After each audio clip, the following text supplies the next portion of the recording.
Hi, so I have an HP Officejet 6700 Premium.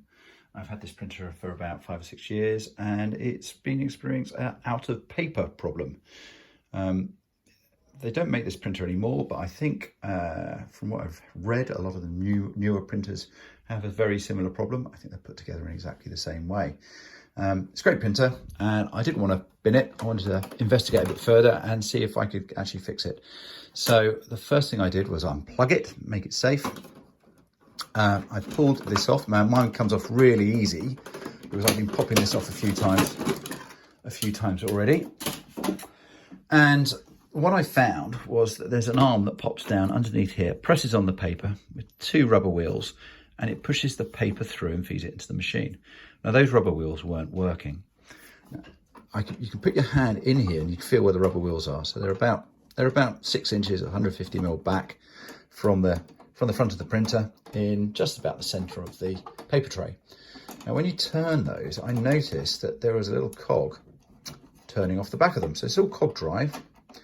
And I followed that chain of cogs back until I found one, which was right here. So it's probably just a little bit right of center, and about sort of that much back. So it's about 60 mil back. That disengaged, and it had simply slid to the left.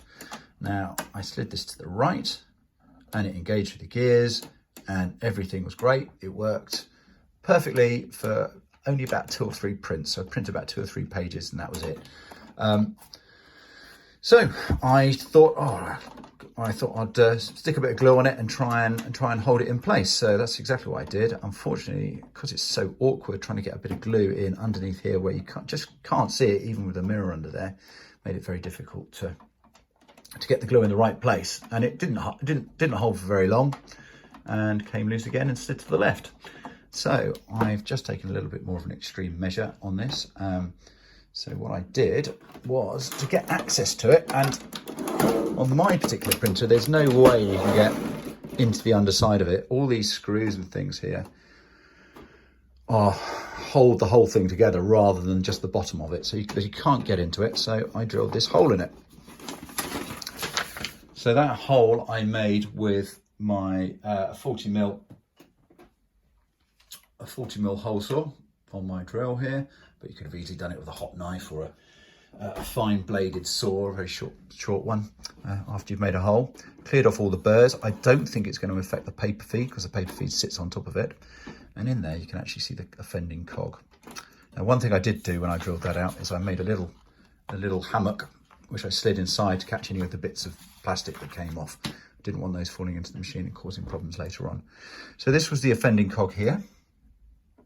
And what I did is I slid it up out of the way, and I used some super glue underneath it, pushed the thing back down. Now it's a little bit messy. You can see a bit better there. A little bit messy when I put the glue on it. And I got some on the cogwheels. So I just kept those moving as it dried so it wouldn't stick. But I think that's taken really well, and I don't think I'm going to have any problems with that now. Really pleased with that, because I was just about to spend 170 quid getting a replacement and just saved myself a bit of money. I hope this was useful to somebody, and if so, if you can like the video, I'd very much appreciate it. Thanks.